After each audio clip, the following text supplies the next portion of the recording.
아침 일찍 백만기 회장은 평소보다 더 꼼꼼하게 거울 앞에 서서 넥타이를 매만졌습니다. 오늘은 대성건설의 신규 공사 현장을 방문하는 날이었습니다. 백만기는 턱선을 따라 흐르는 주름을 가볍게 만져보았어요. 세월의 흔적이 깊게 파인 얼굴이었지만 그 눈빛만은 여전히 날카로웠습니다. 회장님, 차량 준비됐습니다. 비서의 목소리에 백만기는 고개를 끄덕였죠. 대성건설은 백만기가 평생을 바쳐 일군 회사였습니다. 허름한 작업복 차림으로 현장을 뛰어다니던 시절부터 시작해 지금은 국내 10대 건설사로 성장했어요. 모든 것이 백만기의 손끝에서 시작된 기적이었습니다. 요즘 본사에만 있다 보니 현장 감각이 무뎌지는 것 같아. 백만기는 운전석 옆에 앉은 비서에게 말했습니다. 가끔은 현장 냄새를 맡아줘야 이 늙은이가 살아있는 것 같다니까. 차량은 서울 외곽의 대규모 아파트 공사 현장으로 향했어요. 창밖으로 보이는 도시의 풍경이 변해갔습니다. 고층 빌딩들이 점차 사라지고 공사 중인 건물들이 눈에 들어왔죠. 현장에 도착하자 공사 책임자가 허리를 굽혀 백만기를 맞이했습니다. 회장님 오신다고 미리 연락받았습니다. 현장 상황 안내해드리겠습니다. 백만기는 안전모를 쓰고 현장 곳곳을 둘러보기 시작했어요. 수십 년간 건설 현장을 누비며 다져온 그의 눈은 작은 문제도 놓치지 않았습니다. 저기 기초 공사 부분, 철근 배치가 왜 저렇게 됐지? 백만기가 물었습니다. 현장 책임자는 당황한 기색으로 도면을 펼쳐 보였죠. 계획대로 진행 중입니다만 확인해 보겠습니다. 백만기는 고개를 끄덕이며 계속해서 현장을 살폈어요. 그러다 문득 한 젊은 작업자에게 시선이 멈췄습니다. 땀에 젖은 작업복을 입은 청년이 묵묵히 철근을 다루고 있었어요. 백만기는 발걸음을 멈추고 청년을 지켜보았습니다. 무언가 묘하게 익숙한 느낌이 들었죠. 그 손놀림, 진지한 표정, 일에 몰두하는 모습이 마치 젊은 시절 자신을 보는 것 같았어요. 저 청년 누구지? 백만기가 현장 책임자에게 물었습니다. 아, 박주환이라고 새로 들어온 작업자입니다. 기술이 좋아서 채용했습니다. 백만기는 고개를 끄덕였지만 시선은 여전히 청년에게 고정되어 있었어요. 마치 오래된 기억 속 한 조각을 발견한 듯한 느낌이었습니다. 그 순간 청년이 고개를 들어 백만기와 눈이 마주쳤죠. 짧은 찰나였지만 백만기의 가슴 한편이 묘하게 울렸습니다. 더 둘러봅시다. 백만기가 말했지만 그의 마음은 여전히 그 청년에게 머물러 있었어요. 왠지 그 청년에게서 눈을 떼기 어려웠습니다.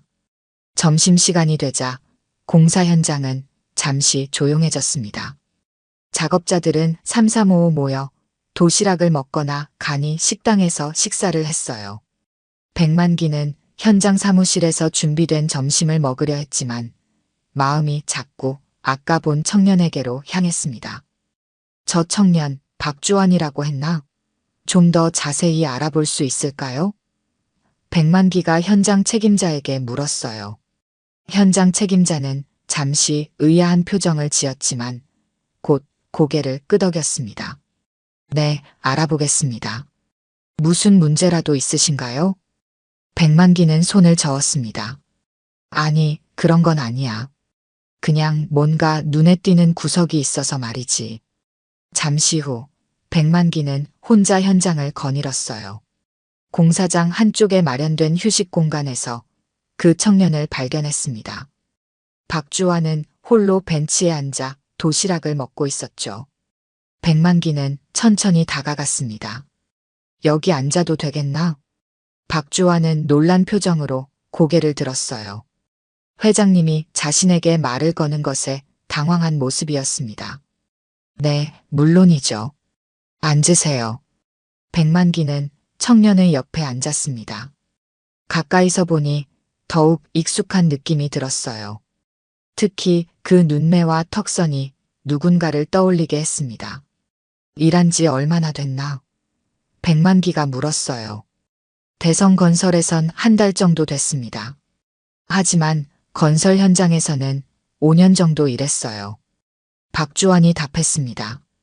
백만기는 고개를 끄덕였어요. 일솜씨가 좋더군. 기초부터 제대로 배웠나 보지? 네, 처음부터 차근차근 배웠습니다. 저는 제가 가진 것이 기술밖에 없어서 더 열심히 했을 뿐이에요. 대화를 나누는 동안 박주환이 목을 조금 돌리자 백만기는 그의 목덜미에 있는 작은 점을 발견했습니다. 그 순간 백만기의 심장이 빠르게 뛰기 시작했어요. 까만색의 작은 점이었지만 그 위치와 모양이 너무나 특이했습니다. 그 점 특이하구먼. 백만기의 목소리가 살짝 떨렸습니다. 박주환은 무의식적으로 손을 목덜미에 가져다 댔어요. 아, 이거요? 태어날 때부터 있었대요. 사람들이 가끔 물어봐서 알고 있습니다. 백만기의 눈빛이 달라졌습니다. 가족 중에 같은 점이 있는 사람이 있나? 박주환은 잠시 슬픈 표정을 지었다가 미소 지었어요. 아버지도 같은 자리에 점이 있었대요. 유전이라는 게 참 신기하죠. 직접 본 적은 없지만 고아원에 저를 맡기신 분이 그렇게 말씀하셨다고 들었습니다. 백만기의 얼굴이 굳어졌습니다. 뭐라고? 저는 고아원에서 자랐어요. 부모님에 대해선 거의 아는 게 없습니다. 박주환이 담담하게 말했어요. 백만기는 말을 잇지 못했습니다. 머릿속에 수많은 생각이 스쳐 지나갔죠. 30년 전 자신의 아들 백민수와 첫 며느리 사이에서 태어난 아이. 며느리가 병으로 세상을 떠난 후 아이의 행방을 알 수 없게 된 그 기억이 선명하게 떠올랐습니다. 혹시 몇 살인가? 백만기가 떨리는 목소리로 물었어요. 30입니다. 박주환이 대답했습니다. 백만기의 손이 무의식적으로 떨려왔어요. 나이도 맞았습니다. 그리고 그 특이한 점. 백민수도 같은 위치에 같은 모양의 점이 있었습니다. 백만기의 가슴이 터질 것 같았어요. 괜찮으세요? 박주환이 걱정스럽게 물었습니다.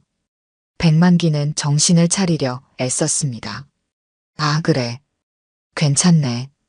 잠시 생각할 일이 있어서 그랬어. 백만기는 자리에서 일어났습니다. 더 이상 이 자리에 있다가는 감정을 주체하지 못할 것 같았어요. 수고하게. 그는 빠른 걸음으로 그 자리를 떠났습니다. 가슴속에서는 폭풍이 일었죠. 설마 그 아이가. 공사 현장을 떠나는 내내 백만기의 마음은 혼란스러웠습니다. 차 안에서 그는 핸드폰을 꺼내 비서에게 전화를 걸었어요. 김 비서, 지금 급한 일이 있네. 개인적으로 알아봐 줄 일이 있어. 백만기는 집으로 돌아와 서재에 혼자 앉았습니다. 오래된 서류 캐비닛을 열어 깊숙한 곳에서 낡은 앨범 하나를 꺼냈어요. 그 안에는 30년 전 사진들이 고이 보관되어 있었습니다. 백만기는 천천히 페이지를 넘겼습니다. 첫 며느리 한지영과 아들 백민수의 결혼식 사진, 그리고 작은 아기를 안고 있는 지영의 모습이 담긴 사진까지. 백만기의 손가락이 사진 위를 가만히 쓸었어요. 지영이가 아이를 낳고 얼마 안 돼 떠났지. 백만기는 혼잣말을 중얼거렸습니다. 당시 백민수는 아직 사회 초년생이었고 아내의 죽음과 함께 어린 아이를 감당할 준비가 되어 있지 않았습니다. 백만기도 당시엔 회사 경영에 모든 에너지를 쏟고 있었죠. 그 와중에 백민수는 재혼을 했고 새 아내 서미영은 다른 아이를 원치 않았습니다. 백만기는 한숨을 내쉬었어요. 서미영이 아이를 어디에 맡겼는지 정확히 알지 못했습니다. 단지 잘 키워줄 곳에 보냈다는 말만 들었을 뿐이었죠. 그리고 얼마 후 서미영은 아이가 병으로 죽었다고 말했습니다. 김비서 들어오게. 문을 두드리는 소리에 백만기가 말했어요. 김비서는 노트북을 들고 들어왔습니다. 회장님, 박주환에 대한 기본 정보를 찾아봤습니다. 백만기는 긴장된 표정으로 고개를 끄덕였습니다. 말해보게. 박주환 30세. 서울 동부 고아원 출신입니다. 생후 6개월 때 고아원에 맡겨졌다고 기록되어 있습니다. 특이사항으로는 목덜미에 특이한 모양의 점이 있다고 기록되어 있고요. 백만기의 손이 떨렸습니다. 시기가 맞았어요. 며느리가 세상을 떠난 시점과 아이가 고아원에 맡겨진 시기가 일치했습니다. 고아원 입소 시기가 언제라고? 백만기가 다시 물었어요. 1994년 7월 15일입니다. 백만기는 앨범을 다시 펼쳐 날짜를 확인했습니다. 지영이 세상을 떠난 것이 1994년 6월이었어요. 그리고 서미영이 아이가 죽었다고 말한 것은 그해 8월이었습니다. 더 자세한 정보를 원하시면 조금 더 시간이 필요합니다. 김비서가 말했습니다. 백만기는 무거운 목소리로 대답했어요. 좋아. 그 고아원에 당시 근무했던 사람들을 찾아보게. 그리고 DNA 검사. 어떻게 할 수 있는지도 알아봐. 김비서는 잠시 놀란 기색을 보였지만 곧 표정을 감추었습니다. 알겠습니다. 빠른 시일 내에 알아보겠습니다. 백만기는 창밖을 바라보았어요. 30년이라는 세월이 흘렀습니다. 그동안 자신이 얼마나 무심했는지, 얼마나 많은 것을 놓쳤는지 생각하니 가슴이 아팠습니다. 다음 날 백만기는 고아원 기록을 확인하기 위해 직접 움직였습니다. 이미 없어진 고아원이었지만 기록은 다른 시설로 이관되어 있었어요. 백만기는 자신의 영향력을 동원해 그 기록을 확보했습니다. 기록에는 분명히 적혀 있었습니다. 아이를 데려온 여성의 이름 서미영. 그리고 첨부된 사진에는 갓난아기의 목덜미에 있는 특이한 점까지 기록되어 있었어요.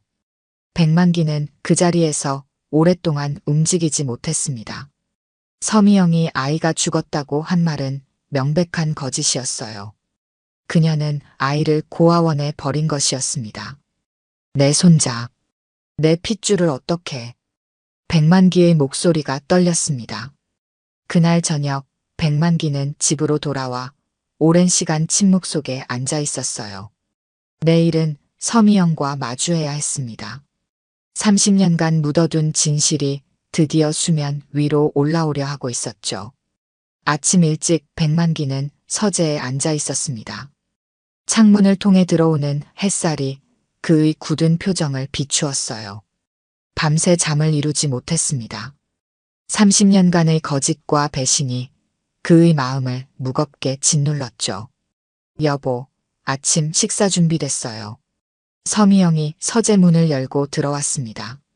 서미영은 여전히 우아하고 단정한 모습이었어요. 30년 전 백민수의 두 번째 부인이 되었을 때도 그녀는 항상 완벽한 이미지를 유지했습니다. 하지만 오늘 백만기의 눈에는 그 완벽함 뒤에 숨겨진 냉정함이 보였죠. 미영아, 잠깐 앉지. 백만기의 목소리는 무거웠습니다. 서미영은 잠시 의아한 표정을 지었지만 곧 백만기 앞에 앉았어요. 아버님, 무슨 일이세요? 백만기는 책상 서랍에서 고아원 기록 사본을 꺼내 서미영 앞에 내려놓았습니다. 서미영의 얼굴이 순간 창백해졌어요. 이게 무슨... 서미영이 떨리는 목소리로 말했습니다. 30년 전 지영이와 민수 사이에서 태어난 아이 말일세. 백만기의 목소리는 차가웠습니다. 아이가 죽었다고 했지.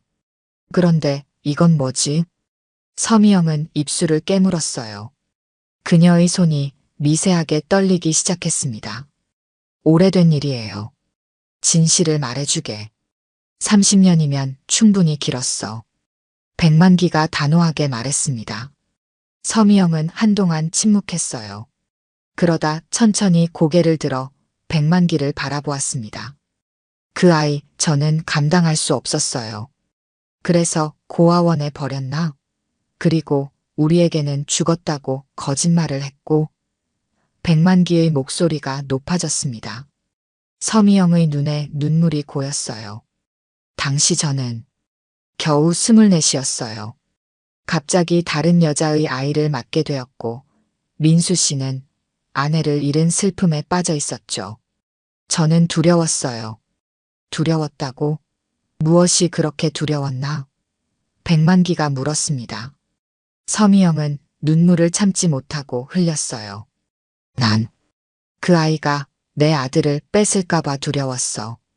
민수 씨의 마음도, 당신의 사랑도, 이 집안에서의 내 위치도. 백만기는 분노에 떨었습니다. 하지만 동시에 자책감도 밀려왔어요. 자신 역시 바쁘다는 핑계로 손자에게 관심을 기울이지 않았던 것이 사실이었습니다. 그 아이는 우리 핏줄일세. 내 손자라고. 백만기가 탁자를 내리쳤습니다. 서미영은 고개를 숙인 채 흐느꼈어요. 용서해 주세요. 젊은 시절의 어리석은 판단이었어요. 나중에 후회했지만 이미 돌이킬 수 없었어요. 민수는 알고 있나? 백만기가 물었습니다. 서미영은 고개를 저었어요. 민수 씨는 모릅니다. 저 혼자 결정했어요. 백만기는 깊은 한숨을 내쉬었습니다. 30년간 손자는 고아로 자랐고 아들은 자신의 친자식이 살아있다는 사실조차 모른 채 살아왔어요. 이 모든 비극이 자신의 가족 안에서 일어났다는 사실이 백만기의 가슴을 찢었습니다. 그 아이를 찾았네. 백만기가 마침내 입을 열었습니다. 박주환. 우리 회사 건설 현장에서 일하고 있어. 서미영의 눈이 커졌어요. 그게 어떻게 운명이라고 해야 할까? 자기 할아버지가 세운 회사에서 일하고 있었어. 백만기의 눈에 눈물이 고였습니다. 목덜미에 있는 점. 민수와 똑같은 자리에 똑같은 모양이야. 그리고 나이도 맞아. DNA 검사도 진행 중이지만 이미 충분히 확신이 서네. 서미영은 말을 잇지 못했어요. 그녀의 어깨가 무겁게 떨렸습니다. 이제 어떻게 할 생각이지? 백만기가 물었습니다. 당신이 원하시는 대로 하세요. 제가 저지른 일인데. 서미영이 떨리는 목소리로 대답했어요. 백만기는 자리에서 일어났습니다. 민수에게 진실을 알릴 거야. 그리고 박주환. 내 손자를 가족으로 맞이할 거네. 서미영은 고개를 끄덕였어요. 그녀의 눈에서는 여전히 눈물이 흘렀지만 이제 체념한 듯한 표정이었습니다. 백만기는 창밖을 바라보았습니다. 30년의 시간이 흘렀지만 아직 늦지 않았어요. 잃어버린 가족을 되찾을 시간이 아직 남아 있었습니다. 며칠 후 백만기는 다시 공사 현장을 찾았습니다. 이번에는 명확한 목적이 있었어요. 박주환을 더 알아가기 위해서였습니다. 백만기는 현장 책임자에게 부탁해 박주환과 개인적으로 대화할 시간을 마련했어요.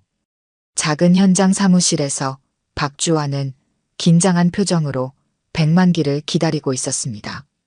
평소와 다른 정장 차림이었죠. 아마도 회장과의 면담이 부담스러웠을 겁니다. 안깨나 주환 씨. 백만기가 부드러운 목소리로 말했어요.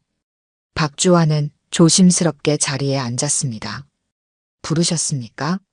혹시 제가 실수라도. 백만기는 손을 저었어요. 아니네. 그런 게 아니야. 지난번 잠깐 대화를 나눴는데 자네가 마음에 들어서 좀 더 이야기를 나누고 싶었어. 박주환의 긴장이 조금 풀렸습니다. 하지만 여전히 의아한 표정이었어요. 제가 무슨 특별한 자네 이야기를 좀 더 들려주게. 고아원에서 자랐다고 했지? 백만기가 조심스럽게 물었습니다. 박주환은 잠시 놀란 표정을 지었다가 이내 담담한 표정으로 돌아왔어요. 네, 동부 고아원에서 자랐습니다. 고아원 원장님 말씀으로는 제가 생후 6개월 때 맡겨졌다고 해요. 백만기는 천천히 고개를 끄덕였습니다.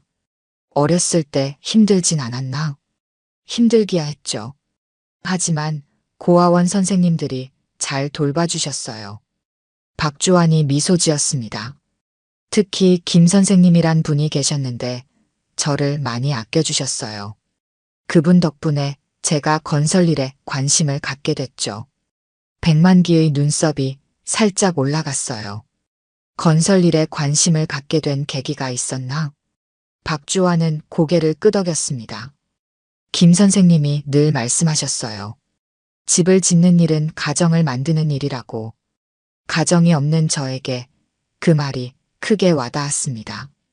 누군가의 보금자리를 만든다는 게 의미 있게 느껴졌어요. 백만기의 눈에 순간 촉촉함이 맺혔습니다. 자신의 손자가 이런 생각을 품고 자랐다는 사실에 가슴이 아팠어요.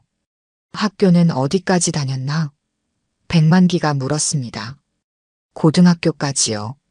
대학은 형편이 안 되어서 포기했습니다. 대신 기술학교에서 건축 관련 기술을 배웠어요. 그때부터 건설 현장에서 일했죠. 박주환이 대답했어요. 백만기는 고개를 끄덕였습니다. 가족에 대해 어떤 정보라도 알고 있나? 박주환은 잠시 생각에 잠겼다가 대답했어요.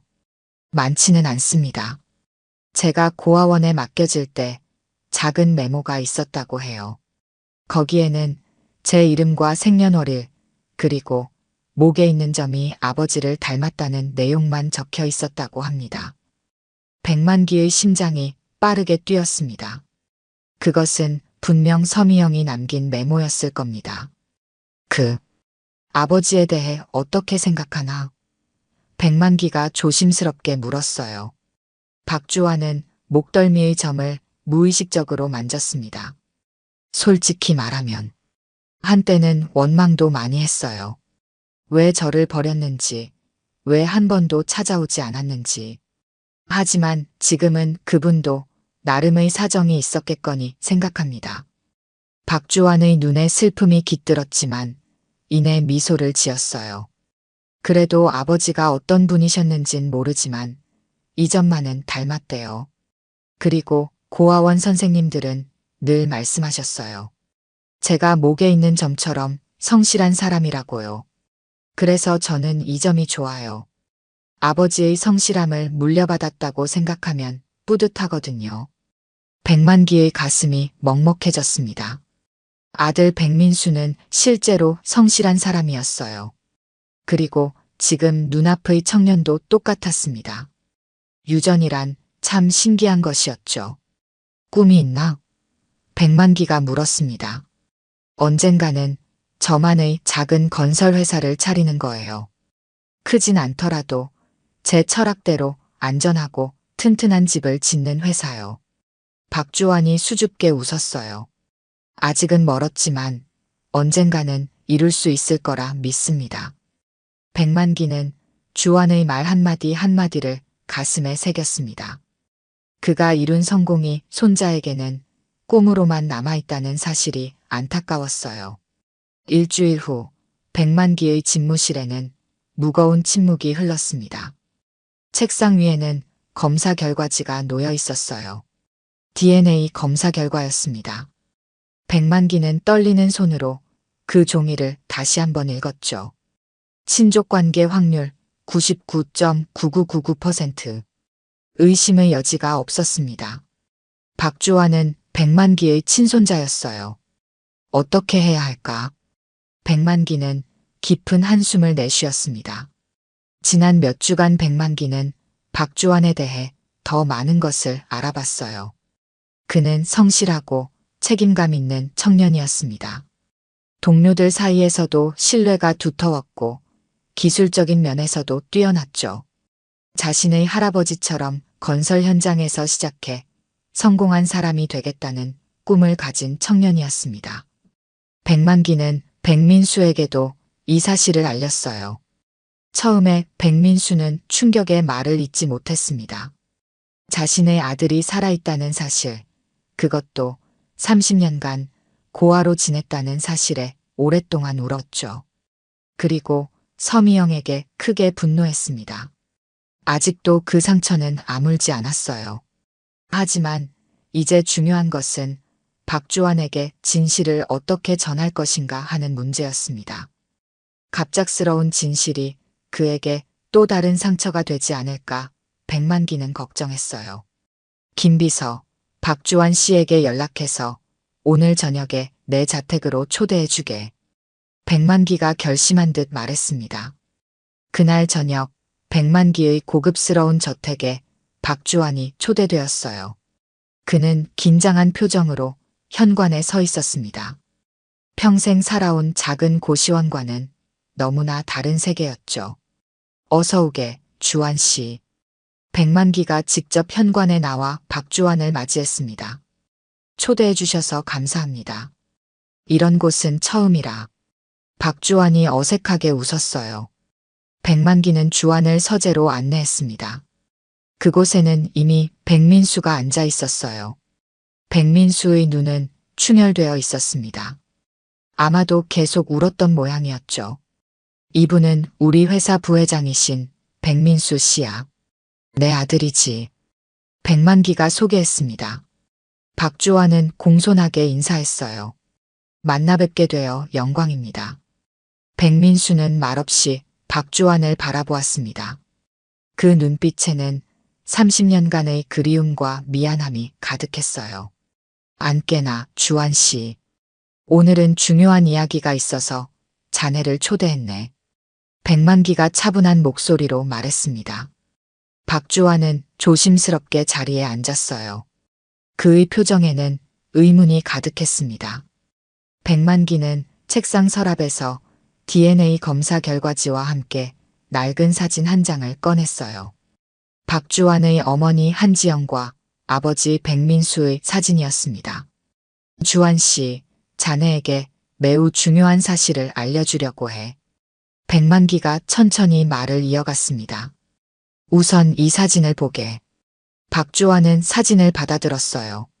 젊은 남녀가 함께 찍은 사진이었습니다. 남자는 지금 앞에 앉아 있는 백민수와 닮았죠. 이분들이? 박주환이 물었습니다. 백만기는 깊게 숨을 들이마셨어요. 이 사진 속 남자는 백민수, 즉 내 아들이네. 그리고 여자는 그의 첫 번째 아내였던 한지영 씨야. 박주환은 여전히 상황을 이해하지 못한 표정이었습니다. 주환 씨, 자네의 목덜미에 있는 그 점은 우리 가족의 특징이야. 백민수도 같은 자리에 같은 모양의 점이 있지. 백만기가 말했어요. 백민수는 천천히 자신의 목덜미를 돌려 박주환에게 보여주었습니다. 그곳에는 정확히 같은 위치에 같은 모양의 점이 있었어요. 박주환의 눈이 커졌습니다. 이게 무슨... 30년 전 자네의 어머니 한지영 씨가 자네를 낳고 병으로 세상을 떠났네. 당시 백민수는 자네를 키울 형편이 안 되었고 그의 두 번째 아내가 자네를 고아원에 맡겼어. 백만기의 목소리가 떨렸습니다. 그리고 우리에게는 자네가 죽었다고 말했지. 방 안에 침묵이 내려앉았습니다. 박주환은 말을 잇지 못했어요. 그의 눈에는 혼란스러움이 가득했습니다. 우리는 최근에야 이 사실을 알게 되었네. 그래서 DNA 검사도 했고 백만기가 검사 결과지를 내밀었습니다. 결과는 자네는 백민수의 아들이며 내 친손자야. 백민수는 더 이상 참지 못하고 일어나 박주환 앞에 무릎을 꿇었어요. 미안하다. 정말 미안하다. 아버지로서 너를 지키지 못했다. 박주환은 충격에 빠져 있었습니다. 30년간 자신이 고아라고 믿었는데 갑자기 자신의 가족을 만난 것이었어요. 그것도 대기업 회장 가문의 일원이라니. 박주환은 오랫동안 말을 잇지 못했습니다. 그의 머릿속에는 수많은 생각이 휘몰아쳤어요. 30년간 자신이 믿었던 모든 것이 순식간에 무너져 내렸습니다. 그는 자신이 누군지, 어디서 왔는지 전혀 다른 관점에서 다시 생각해야 했죠. 저는 믿기 어렵습니다. 박주환이 마침내 입을 열었어요. 제가 정말 당신들의 가족이라고요? 백만기는 고개를 끄덕였습니다. 과학적으로도 증명된 사실이네. 하지만 그것보다 중요한 건 내 가슴이 자네를 보는 순간부터 알고 있었다는 거야. 백민수는 여전히 박주환 앞에 무릎을 꿇은 채 흐느끼고 있었어요. 그의 어깨가 떨렸습니다. 30년간의 그리움과 죄책감이 한꺼번에 터져나온 것이었죠. 제발 일어나세요. 박주환이 불편한 표정으로 말했습니다. 저는 아직 이 모든 상황을 받아들이기 어렵습니다. 백만기가 다가와 두 사람 사이에 섰어요.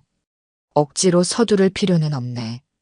자네에게 이 모든 게 갑작스럽다는 걸 이해해. 시간을 가지고 천천히 받아들이면 돼. 박주환은 잠시 고개를 숙였습니다. 그러다 주머니에서 낡은 사진 한 장을 꺼냈어요. 이건 고아원에 맡겨질 때 함께 있었던 유일한 물건입니다. 제 아버지라고 생각했던 분의 사진이에요. 백민수는 그 사진을 받아들었습니다. 젊은 시절 자신의 모습이었어요. 그는 다시 한번 눈물을 참지 못했습니다. 이 사진, 내가 지영이와 함께 찍은 거야. 그때는 얼마나 행복했는지. 백민수의 목소리가 떨렸어요. 박주환은 혼란스러운 표정으로 두 사람을 번갈아 바라보았습니다. 그렇다면 제 어머니는 정말 돌아가신 건가요? 백민수는 고개를 끄덕였습니다. 지영이는 너를 낳고 난 후 산후 합병증으로 세상을 떠났어. 그때 나는 너무 어리고 어리석었어. 아내를 잃은 슬픔에 빠져서 아이인 너를 제대로 돌볼 수 없었지. 그래서 저를 버리셨군요. 박주환의 목소리는 담담했지만 그 안에는 오랜 상처가 느껴졌어요. 백민수는 고개를 저었습니다. 아니야. 나는 너를 버린 게 아니야. 잠시 맡길 생각이었어. 하지만 새 아내, 서미영이 너를 고아원에 보내고는 내게 내가 죽었다고 거짓말을 했던 거야. 방 안에 무거운 침묵이 내려앉았습니다. 그때 문이 조용히 열렸어요. 서미영이 들어왔습니다. 그녀의 얼굴은 창백했고 눈가에는 눈물이 맺혀 있었죠. 제가 모든 것을 말해야 할 것 같습니다. 서미영이 떨리는 목소리로 말했어요. 박주환은 고개를 들어 서미영을 바라보았습니다. 그녀는 천천히 박주환 앞에 다가와 무릎을 꿇었어요. 저는 당신의 새어머니였습니다. 하지만 어리석은 판단으로 당신을 가족에게서 떼어놓았어요. 서미영의 목소리가 흐느낌으로 가득 찼습니다. 젊은 시절의 질투와 두려움이 저를 그렇게 만들었습니다. 용서받을 수 없는 일이란 걸 알지만 그래도 진심으로 사과드립니다. 박주환은 한동안 말이 없었습니다. 그의 표정에는 복잡한 감정이 교차했어요. 분노, 슬픔, 혼란, 그리고 미묘한 연민까지. 30년이란 세월. 박주환이 마침내 입을 열었습니다. 제가 고아원에서 지내는 동안 당신들은 이렇게 부유하게 살고 있었군요. 백만기가 한숨을 내쉬었어요. 그건 우리의 큰 잘못이네. 내가 손자인 자네에게 관심을 기울였다면 진실을 일찍 알아챘을 텐데. 박주환은 자리에서 일어났습니다. 그의 눈에는 감정이 가득했지만 목소리는 의외로 차분했어요. 저는 시간이 필요합니다. 이 모든 걸 받아들이기에는. 백민수가 다가와 조심스럽게 아들의 어깨에 손을 얹었습니다. 이해해. 우리가 너무 서두르는 것 같아. 내가 원하는 만큼 시간을 가져도 좋아. 그때 박주환의 눈에서 눈물이 흘러내렸어요. 그는 스스로도 예상하지 못했던 감정의 폭발에 당황했습니다. 30년간 참아왔던 고아로서의 외로움과 상처가 한꺼번에 터져나온 것이었죠. 저는 항상 가족을 꿈꿔왔습니다. 박주환이 떨리는 목소리로 말했어요. 크리스마스마다, 명절마다. 다른 아이들이 가족과 함께할 때 혼자였어요. 그런데 이제 와서 이렇게. 백민수는 더 이상 참지 못하고 아들을 끌어안았습니다. 처음에는 박주환이 굳어 있었지만 서서히 그의 몸에서도 긴장이 풀렸어요. 그리고 마침내 두 사람은 서로를 끌어안고 오열했습니다. 백만기도 다가와 두 사람을 감싸 안았어요.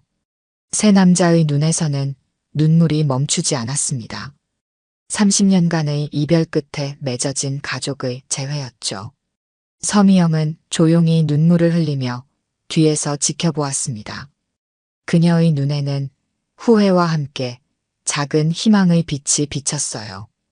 아마도 언젠가는 용서받을 수 있을지도 모른다는 희망이었을 겁니다. 세상에 이렇게 성실한 손자를 두고 몰라봤다니 내가 어리석었지. 백만기가 박주환의 등을 쓰다듬으며 말했습니다. 한 달이 지났습니다. 대성건설 본사 회의실에서 중요한 회의가 열리고 있었어요. 백만기 회장은 회의 테이블 맨 앞자리에 앉아 발표를 경청하고 있었습니다. 그의 오른편에는 백민수가, 왼편에는 박주환이 앉아 있었죠. 이상으로 신규 건설 기술 도입에 관한 발표를 마치겠습니다. 박주환이 자신감 있는 목소리로 말했어요. 백만기는 만족스러운 표정으로 박수를 쳤습니다. 훌륭한 분석이었네, 주환군.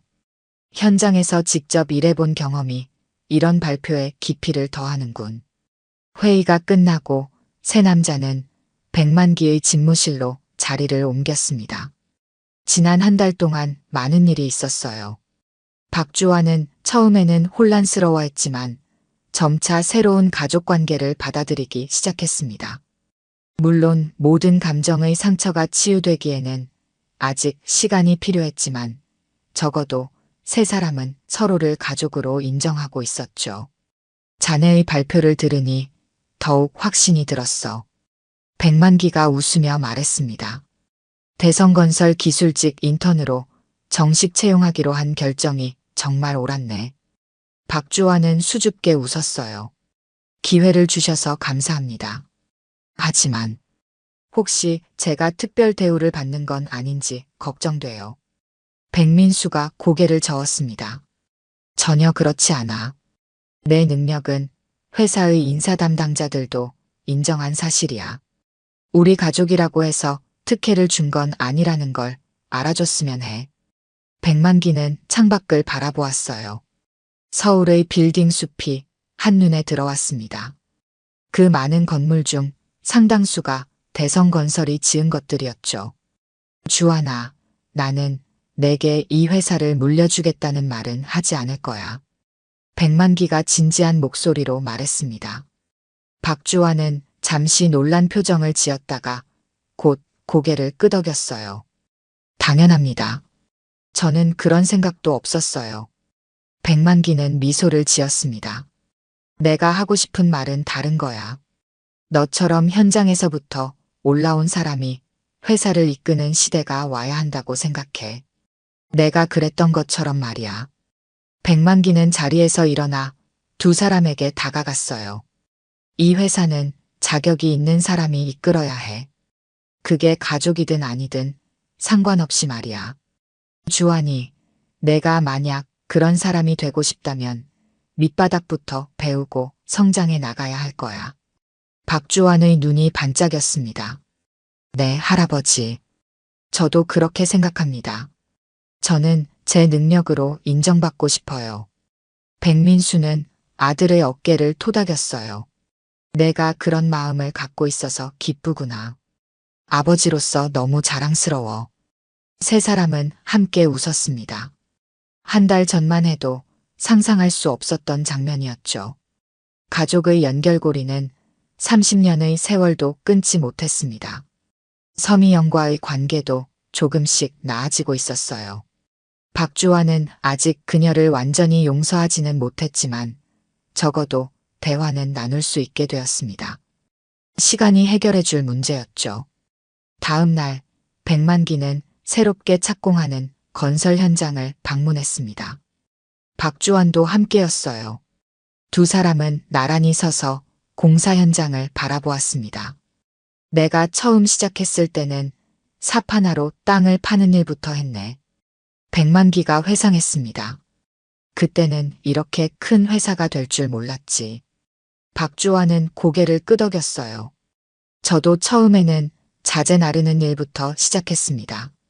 그때는 제가 이런 자리에 서게 될 줄 몰랐죠. 백만기는 손자의 어깨를 부드럽게 감쌌습니다. 우리 인생이란 게 참 알 수 없는 거야. 한 점이 모여 선이 되고 선이 모여 면이 되듯 작은 점 하나가 이런 기적을 만들어냈네. 박주환은 무의식적으로 목덜미의 점을 만졌어요. 그 작은 점이 자신의 운명을 바꾼 것이었습니다. 이제 안전모를 쓰고 현장으로 가볼까? 백만기가 제안했습니다. 박주환은 미소를 지으며 안전모를 썼어요. 그리고 할아버지와 함께 공사 현장으로 걸어갔습니다. 조금 떨어진 곳에서 백민수가 두 사람을 바라보고 있었죠. 그의 눈에는 자랑스러움과 행복이 가득했습니다. 박주환은 앞으로 갈 길이 멀었지만 이제 그는 혼자가 아니었어요. 그의 뒤에는 가족이 있었습니다. 목덜미의 작은 점처럼 작고 특별한 인연이 그를 진정한 가족으로 이끌었죠. 현장의 노동자들이 박주환에게 친근하게 인사했습니다. 그는 여전히 그들의 동료였고 그들의 고충을 누구보다 잘 이해하는 사람이었어요. 이것이 바로 백만기가 박주환에게서 본 가능성이었습니다. 현장의 경험과 경영의 지혜가 결합된 미래의 리더였죠. 앞으로 대성건설은 어떤 회사가 되었으면 좋겠나? 백만기가 박주환에게 물었습니다. 박주환은 잠시 생각하더니 대답했어요. 현장 노동자들의 안전과 복지를 최우선으로 생각하는 회사요. 그리고 사람들에게 진짜 집을 지어주는 회사였으면 좋겠습니다. 백만기의 눈가에 작은 미소가 번졌습니다. 그가 꿈꾸던 회사의 미래가 손자의 입을 통해 펼쳐지고 있었어요. 점 하나로 시작된 기적은 이제 새로운 역사를 써나가기 시작했습니다. 오늘 들려드린 이야기가 여러분의 마음에 작은 울림이 되었기를 바랍니다. 이야기가 좋으셨다면 좋아요와 구독 부탁드려요. 다음 사연을 들려드리는데 큰 힘이 된답니다. 그리고 여러분의 이야기도 댓글로 들려주세요. 다음 이야기 때 또 뵙겠습니다.